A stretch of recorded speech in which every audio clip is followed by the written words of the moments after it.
Vamos a abrir nuestras Biblias en Efesios capítulo 4, versículo 5, y le damos lectura. Un Señor, una fe, un bautismo. Y así como estamos de pie, vamos a inclinar el rostro y vamos a pedirle gracia, sabiduría a Dios. Bendito Padre, gracias en primer lugar, mi Dios, por tu presencia en este lugar. Gracias por las alabanzas. Gracias por una Biblia en las manos, porque tenemos toda la libertad de predicar y de compartir, Padre mío, lo que tú nos quieres dar. Gracias también por todos los presentes.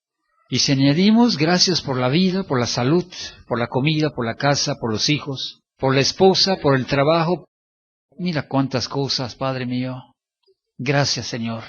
Te pedimos toda tu bendición en este momento, que podamos estudiar, comprender, analizar, Padre mío, tu palabra, y que quede muy clara dentro del corazón, mi Señor Jesús.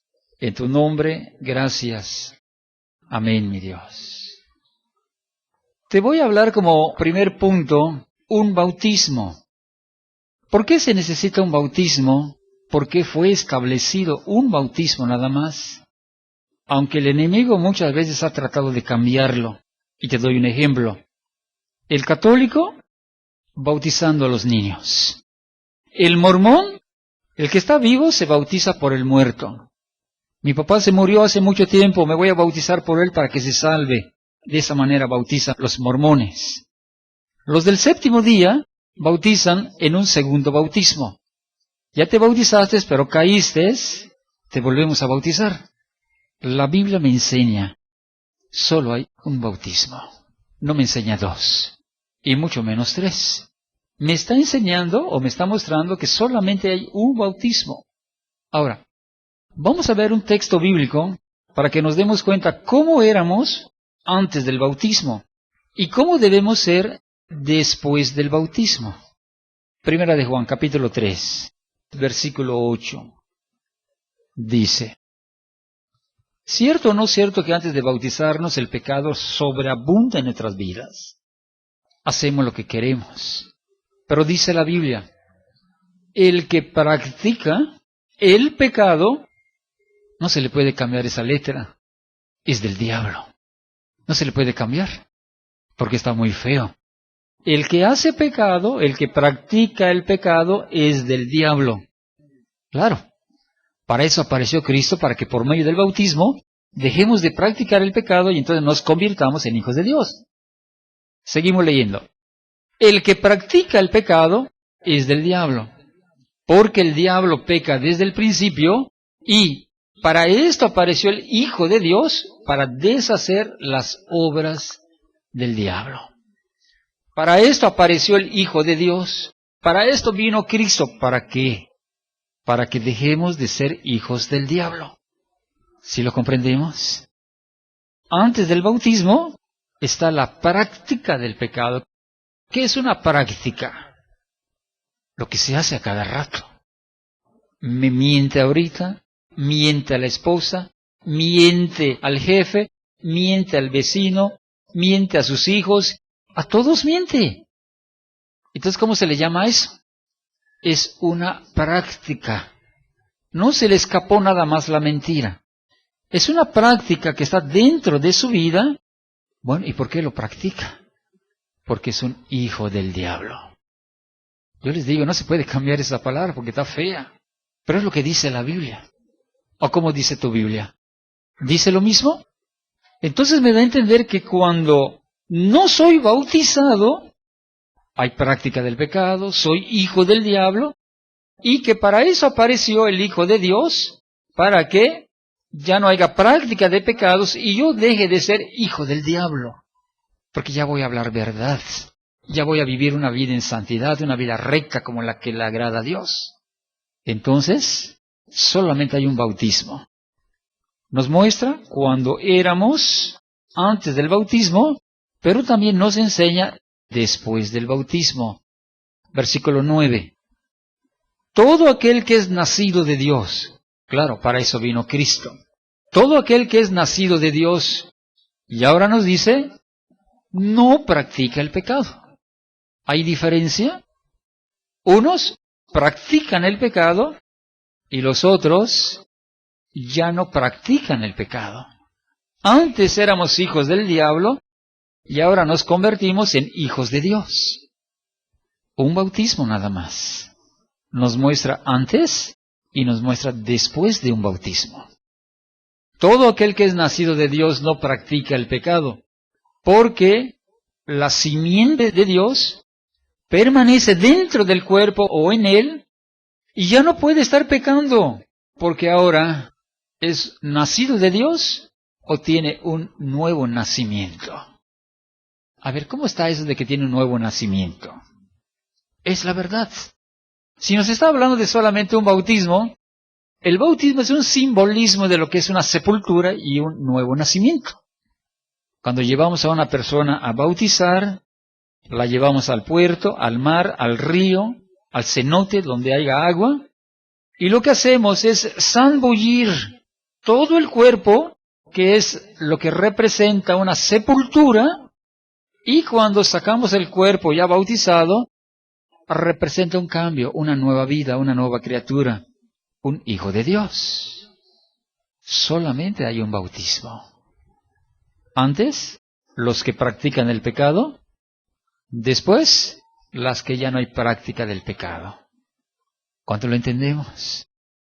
Digo, yo explico todo esto porque hay personas que después que han sido bautizadas, sigue el pecado en sus vidas. Entonces, ¿cómo se entiende esto? No hubo sepultura, porque el bautismo es una sepultura, para que cuando se saca el cuerpo es una nueva criatura. Pero ¿qué sucede? Se bautizó y siguieron los robos, siguieron los insultos, siguieron las malas palabras. ¿Qué sucede? Ese bautismo que le hicieron no quedó sepultada, o no quedó sepultado. Eso quiere dar a entender que si no quedé sepultado, el bautismo bíblico no me lo hicieron entonces. Me habla de un bautismo verdadero, no donde el pecado ha seguido en mi vida. Pero vamos a un punto. Yo les explicaba, los católicos bautizan a los niños, los mormones bautizan por los muertos, los del séptimo día practican lo que se llama el segundo bautismo. Pero ¿dónde está esto? ¿Dónde lo dice en la Biblia? Y lees los 66 libros de la Biblia y te das cuenta que no lo dice. Ahora, yo me voy a la mentalidad del séptimo día. Lo que pasa, hermano, es que si uno se bautizó y luego entra el pecado en tu vida, ya no vas a entrar a la vida eterna. Necesitas ser bautizado otra vez para que Dios te vuelva a perdonar y entonces puedas lograr la vida eterna. No es lo que dice la Biblia, pero lo han entendido de esa manera y se ve razonable, pero no es bíblico. Te voy a mostrar cuál es lo bíblico. Primera de Juan, capítulo 1, versículo 9. Si confesamos nuestros pecados, Él es fiel y justo para perdonar nuestros pecados y limpiarnos de toda maldad. Yo creo que después del bautismo ya no debe existir la práctica. Sin embargo, después del bautismo, a veces se puede escapar algo, ya no como una práctica. Se puede escapar algo. ¿Cómo lo llamamos? Una piedra en los frijoles. ¿Cierto o no cierto? Por mejor que expulgue los frijoles cuando de repente, ¡ay, una piedra! ¿Y cómo se escapó?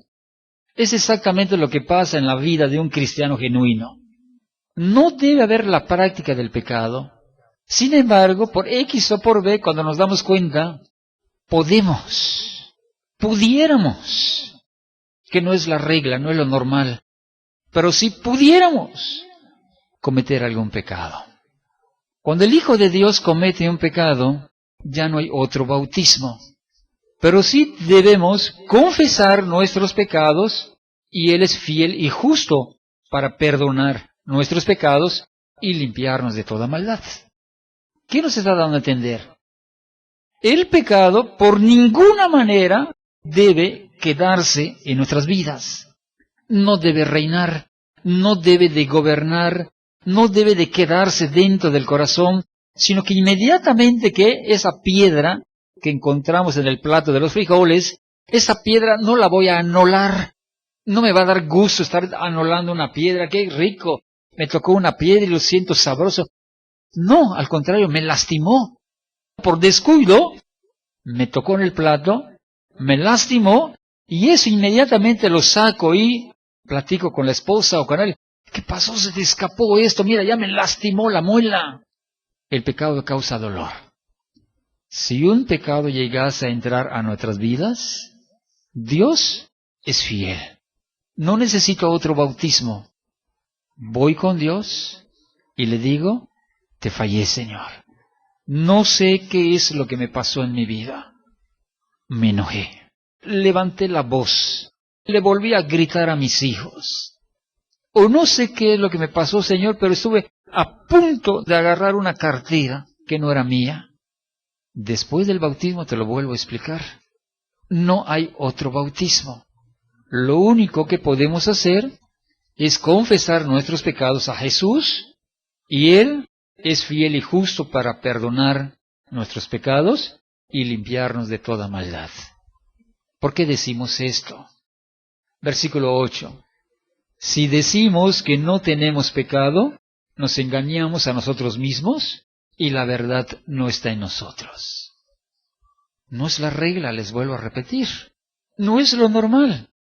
Si decimos, después de mi bautismo, no he pecado para nada, estás mintiendo. Porque no estamos en el cielo todavía. Estamos aquí en la carne, claro. Estamos revestidos con la sangre de Cristo. Estamos llenos con la presencia de Dios. Sin embargo, no en todos. Pero sí muchas veces hay una piedra en los frijoles. Donde tenemos a un abogado, que el abogado nos va a defender, nos va a ayudar, siempre y cuando no lo volvamos a hacer. Ahora, si decimos que no tenemos pecado, nos engañamos a nosotros mismos y la verdad no está en nosotros. Otro texto. Vamos a ver Santiago 5:14. ¿Está alguno enfermo entre vosotros? Llame a los ancianos de la iglesia y oren por él, ungiéndole con aceite en el nombre del Señor. 15. Y la oración de fe salvará al enfermo, y el Señor lo levantará, y si esa enfermedad es porque hubiere cometido pecados, le serán perdonados. Cuando el hombre de Dios se olvida del pacto que hizo con Dios y se bautizó, o sea, y es bautizado, y se olvida del pacto que hizo con Dios, y se regresa ya no a como dijimos, se le escapó un pecadito, sino que ya viene la práctica nuevamente del pecado. Como ya hizo un pacto con Dios, Dios dice, tú ya eres mío, yo soy tu Dios. Entonces Dios, que nos ama, permite un problema, una necesidad, una enfermedad. ¿Qué está causando ese problema? El pecado. ¿Está algún enfermo? Llame a los ancianos. Porque un anciano no va a orar nada más porque sí. Primero le va a preguntar, ¿por qué dejaste de congregarte? ¿O por qué dejaste de leer la Biblia? ¿Por qué dejaste tu comunión con Dios? ¿Por qué te regresaste nuevamente al pecado? La oración de fe salvará, sanará al enfermo. Hay enfermedades que vienen por un juicio de Dios. Hay enfermedades que vienen como llamamiento por causa de que nos estamos regresando al mundo y Dios en su amor nos llama. Hay enfermedades también normales, como una diarrea, un vómito, un dolor de cabeza. Muchas veces es algo normal, ¿no? Un descuido, abrí el refrigerador en la madrugada y me lastimó, tengo gripa. A veces hay enfermedades normales, pero en la mayoría es porque se ha cometido pecado. Y como no hay otro bautismo, entonces hay que llamar a los ancianos, donde me van a hablar para que yo me guíe al arrepentimiento, y entonces Dios va a perdonar los pecados que se hayan hecho, porque no hay otro bautismo. Después del perfecto bautismo no hay otro bautismo. ¿Cuántos decimos amén? Entonces tenemos que buscar una comunión. íntima con Dios. Ya que analizamos esto, ahora vamos a ver, te lo voy a explicar primero para que no nos confundamos. Necesito estar con una vida recta para que en la aparición de Cristo en su segunda venida no haya ningún estorbo. Nada más te digo algo. El hombre, después que se bautizó, regresó al pecado, esa persona en la segunda venida de Cristo no puede ser tomada.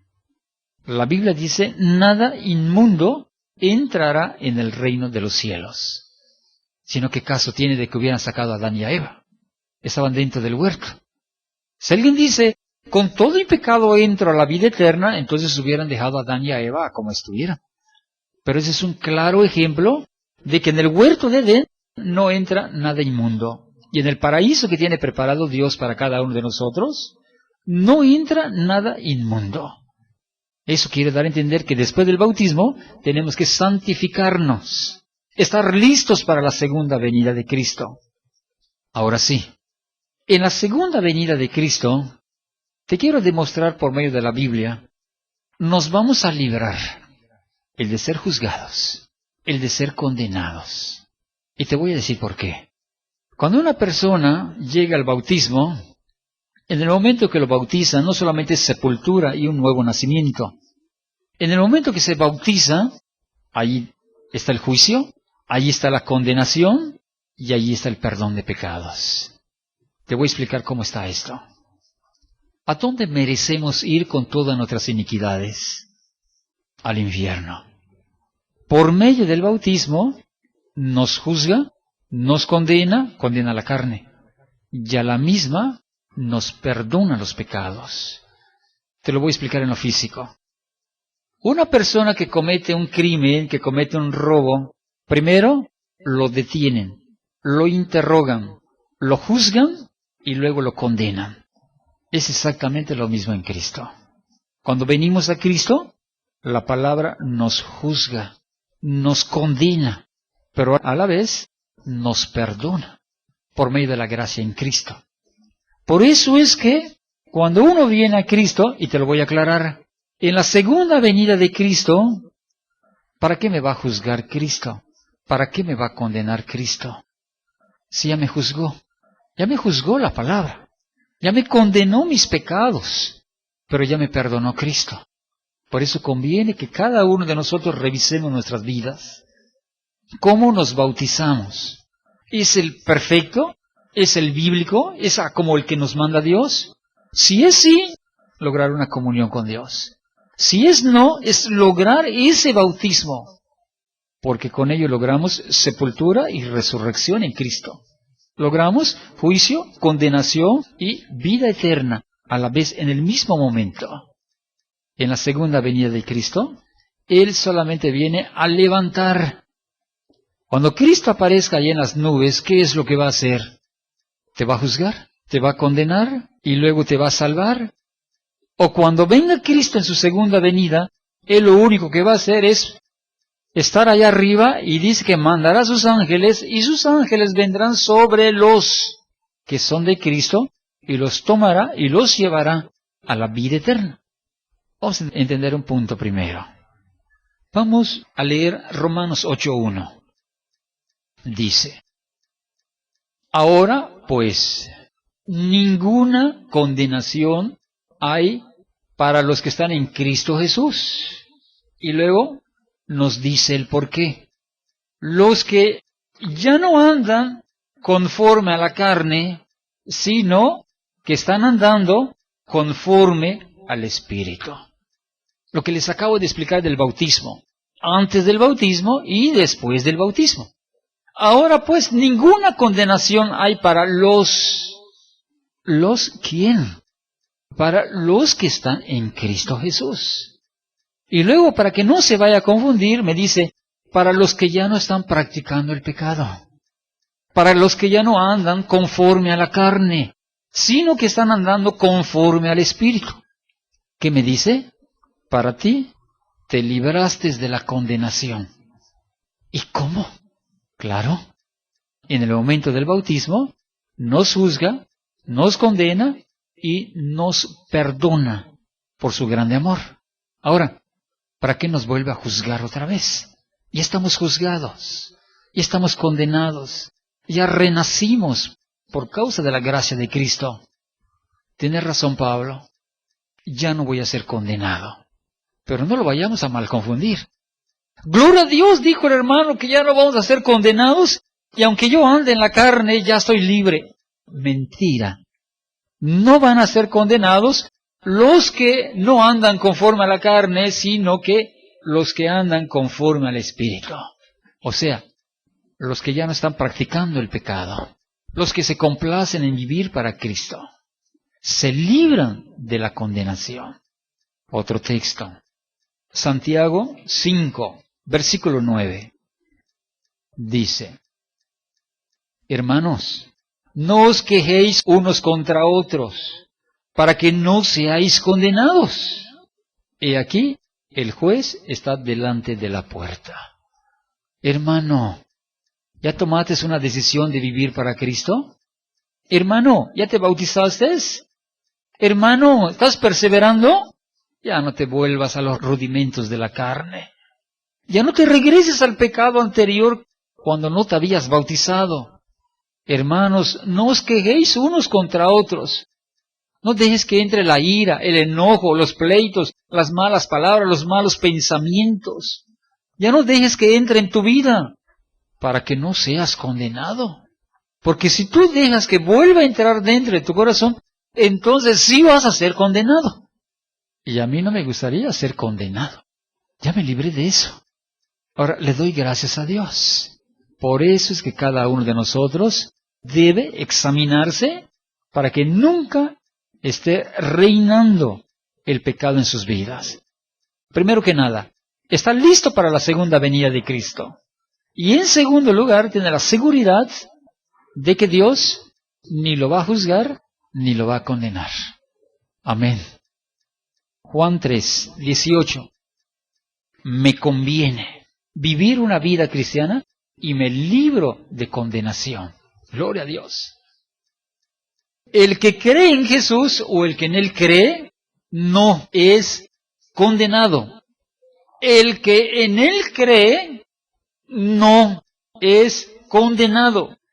Pero el que no cree ya ha sido condenado, porque no ha creído en el nombre del unigénito Hijo de Dios.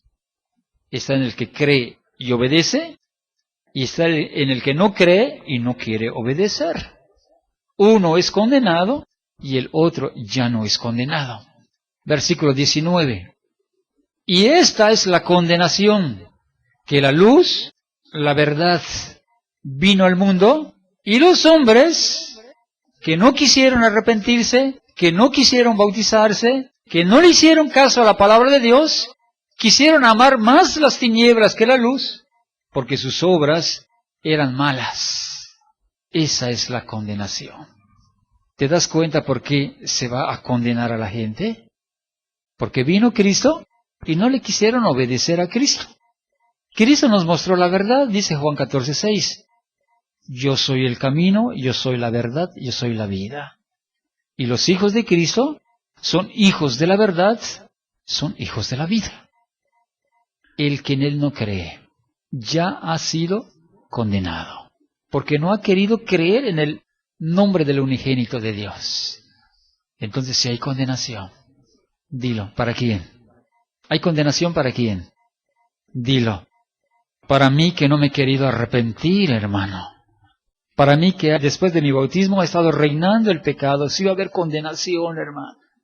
Para mí que he sido terco, rebelde y no he querido doblegarme o doblar las rodillas ante Cristo, sí va a haber condenación, hermano. Para mí, porque soy duro de corazón. Pero para los que le han entregado su vida a Cristo, podemos hablar también con seguridad, con la ayuda de Dios, yo no seré condenado. Porque ahora pues ninguna condenación hay para los que están en Cristo Jesús. Los que no están andando en la carne, sino que han aprendido a andar en el Espíritu. Entonces sí hay para unos y no hay para otros. Vamos a ver otro. Lucas 6:37. Amén. No juzguéis y no seréis juzgados. No condenéis y no seréis condenados. Perdonad y seréis perdonados. El cristiano ya no juzga. El cristiano ya no condena a nadie. El cristiano ama y perdona.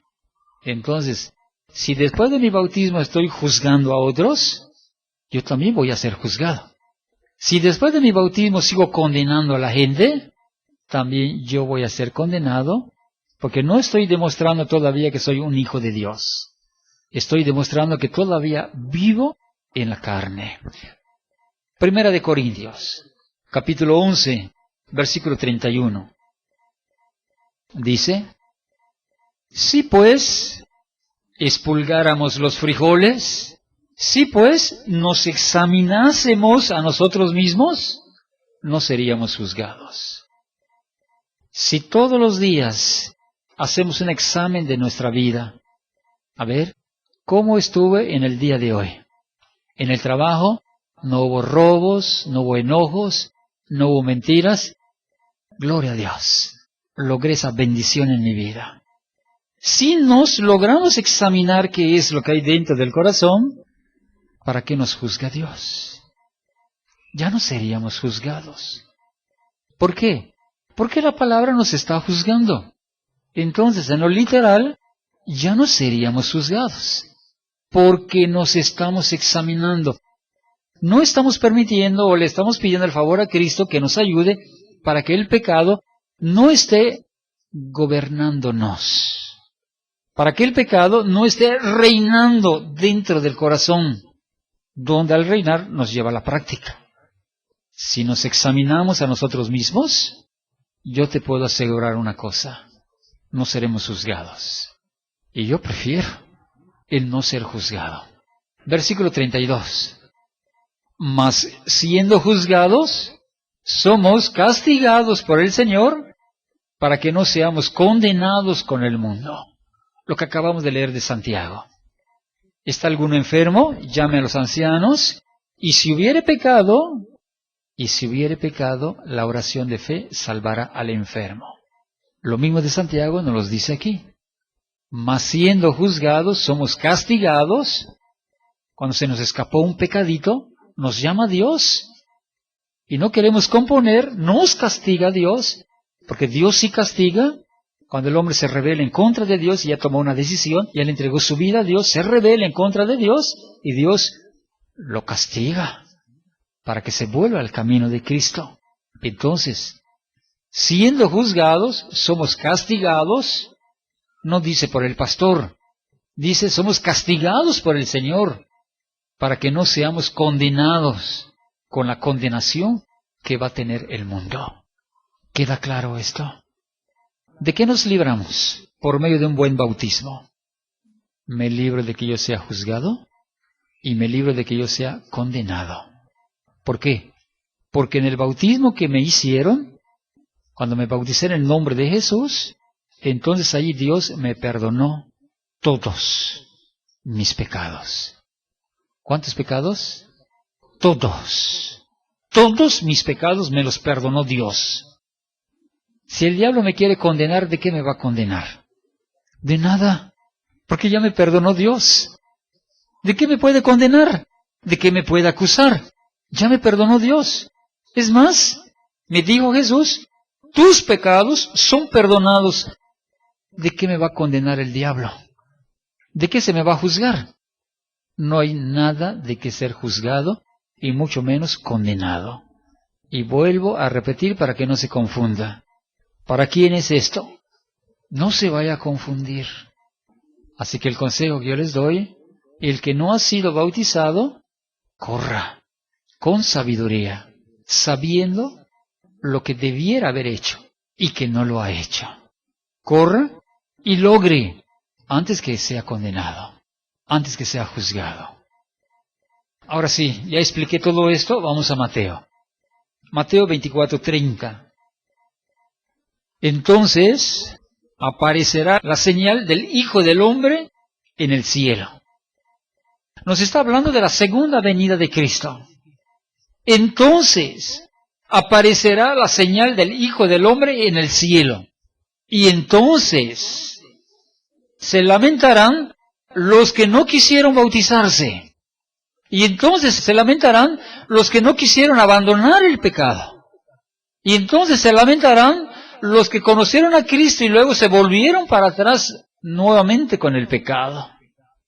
Entonces aparecerá la señal del Hijo del Hombre en el cielo, y entonces lamentarán todas las tribus de la tierra, y verán al Hijo del Hombre viniendo sobre las nubes del cielo con poder y gloria. Qué lástima que después que se explica la verdad, muchos sigan con su cara. No me quiero bautizar. Y no quiero porque no me van a obligar. Y no voy a componer mi vida porque no me voy a dejar. Bueno, si es para tu bien, no es para mi bien. Es para que Dios te bendiga. A mí ya me bendijo Dios. Pero te lo estoy predicando para que te bendiga Dios también a ti. Cristo tiene que aparecer. Y la Biblia dice que Cristo viene como ladrón en la noche. Y por lo que muestra la Biblia, por lo que está sucediendo en el mundo, está próxima, muy próxima, la segunda venida de Cristo. ¿Qué es lo que va a hacer? Él se presenta en las nubes y en su segunda venida, ¿por qué no dice aquí? Y se regocijan todas las tribus de la tierra. ¿Por qué no hay un regocijo? Porque hay un lamento. Porque la gente que debiera estar esperando a Cristo en una vida en santidad, se regresó para atrás. Ese texto, si nos examinásemos a nosotros mismos, no seríamos juzgados. Se les olvidó examinarse. Ahora el pecado lo controla, lo manipula. Ahora el pecado reina dentro del corazón. Tiene razón. Tiene que lamentarse en la segunda venida de Cristo. ¿Por qué? Versículo 31. ¿Por qué se va a lamentar? Porque Jesús enviará a sus ángeles con gran voz de trompeta y solamente tomarán y solamente juntarán a sus escogidos. El ángel ya tiene la orden. Solamente me vas a recoger a Carlos. Solamente me vas a recoger a Luis. Solamente me vas a recoger a Manuel. Nada más. A cada ángel le da una orden de quiénes son los que va a levantar. Todos los demás. Aunque estés al lado de Luis, de Carlos, de Manuel, aunque tú veas cómo el ángel está levantando y está llevando a la vida eterna, tú vas a lamentarte. Porque queriendo también ir con Cristo a la vida eterna, te vas a dar cuenta que no hay ángel que te quiera ayudar. Cristo no viene para adivinar. ¿Será este? ¿Será este? ¿Será este el que debo de tomar? No. Los que son de Cristo brillan. Los que son de Cristo tienen el sello, no la marca, no lo vais a confundir. Los que son de Cristo tienen un sello que los identifica que son de Dios. Por eso es que los ángeles solamente van a ver a los que brillan. Este está brillando a la vida eterna. Este también está brillando a la vida eterna. Es para lo que viene Cristo en su segunda venida. ¿Te lamentarás o te gozarás? ¿Qué piensas? ¿Qué vida es la que tienes? ¿Cómo está el examen de tu vida a diario? Si llegara Cristo a venir en su segunda venida hoy, ¿te gozarías o te lamentarías? No me dé la respuesta, pero tú lo sabes bien, que si viniese Cristo, son más de los que se quedan que de los que se van a ir. ¿Me entiendes? Un punto que te quiero explicar. Por eso te hablé de lo que es no condenación y no juicio. Cuando Cristo venga en su segunda venida, va a estar Cristo en el cielo, envía a sus ángeles, y en el momento que los está llevando a la vida eterna, no va a decir Cristo, momento, lo voy a juzgar y lo voy a condenar. No hay eso. Porque ya fuimos juzgados, ya fuimos condenados. Cuando venga Cristo, el ángel solamente, como le dijo al que estaba a la derecha de Cristo, de cierto te digo que hoy estarás conmigo en el paraíso. Es lo mismo que va a hacer Cristo. Cuando Él venga, juicio y condenación. No hay. Directo al paraíso, directo a la vida eterna, directo a la nueva Jerusalén. Por eso es que el sabio le debe de pedir a Dios entendimiento para estar listo para la segunda venida de Cristo. Entonces, juntarán a sus escogidos de los 4 ángulos de la tierra, desde un extremo del cielo hasta el otro. Nadie se le va a escapar a Jesús. El que es de Él, seguramente logra esa vida eterna. ¿Cuántos decimos yo quiero? ¿Cuántos decimos yo quiero? ¿O cuántos decimos? Es verdad, hermano. No lo he logrado en su totalidad, pero a partir de este momento le voy a echar ganas. Y quiero estar listo. Esa es la verdad. Cristo viene por su segunda venida y el que no está listo, los ángeles no tomarán a esa persona. Esa es la verdad. Romanos 5:2 dice: por quien también tenemos entrada por la fe a esta gracia, en la cual estamos firmes y no nos gloriamos, en la esperanza, en la gloria de Dios. Es una bendición estar listo para todo lo que vaya a venir. Otro texto. Segunda de Pedro 1:10. Por lo cual, hermanos, tanto más procurad hacer firme vuestra vocación y elección, porque haciendo estas cosas no caeréis jamás. 11. Porque de esta manera os será otorgada amplia y generosa entrada en el reino eterno de nuestro Señor y Salvador Jesucristo. Dichosos los que estén listos para la segunda venida de Cristo. ¿Saben qué estuviera haciendo la gente? Si la gente pudiera examinar todo esto, estuviera pidiéndole a Dios misericordia. Ayúdame, Señor. No vaya a ser que venga tu segunda venida y yo me quede. Dame una semana. En una semana arreglo mi vida y me bautizo, Señor. Porque no quiero ser juzgado, no quiero ser condenado, sino que quiero estar listo para que cuando tú vengas en tu segunda venida, yo sea tomado y sea llevado a la vida eterna. A ver, esas manos. Yo quiero también, hermano. Yo quiero también. Después de una predicación, Dios les bendiga, se va cada quien a su casa, llegan a su casa, siguen los insultos, sigue el pecado, sigue la mentira, sigue los odios. Digo, ¿y qué se predicó entonces? ¿Quién lo compuso? ¿Te das cuenta allí? Dice 2 Corintios 4:4, el Dios de este siglo cegó el entendimiento para que la luz del Evangelio no resplandezca. En los cuales el Dios con minúscula no es Jesús, el Dios con minúscula es el diablo. En los cuales el diablo, el Dios de este siglo, sigue cegando o cegó el entendimiento, pero acá dice, no dice crédulos, dice incrédulos, para que no les resplandezca la luz del Evangelio de la gloria de Cristo, el cual es la imagen de Dios. Después de un mensaje, viene el diablo y te dice, no entendiste nada, ándate a tu casita, sigue en tu vida. Y el otro dice, amén, amo. Y sigue practicando el pecado. Lo quiso ayudar Cristo, pero el diablo le tapó los ojos. Y él no hizo nada por quitar las manos del diablo en su vida, porque le gustaba el pecado. Yo te digo una cosa, záfate, pídele a Dios libertad, toma una decisión en tu vida, asegúrate de tu salvación, asegúrate de la vida eterna. Dios les bendiga y vamos a hacer una oración. Agárralos de tus manos, Jesús. Agárralos de sus manos, Padre mío. Como cuando agarraste a Lot como cuando agarraste a la esposa de Lot, a sus hijas. Los agarraste de las manos y los sacaste de la destrucción. Así te rogamos para los que estamos en Cristo Jesús, los que hemos abandonado la carne, el pecado. Tómanos de las manos, Jesús.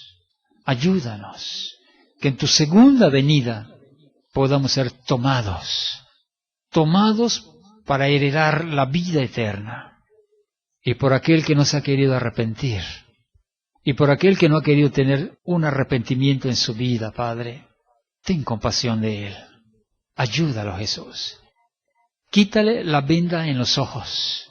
Quítale las cadenas que le impiden tomar una decisión, y que tú permitas en tu gran amor y en tu grande misericordia que pueda tomar una decisión, Jesús, antes que sea tarde.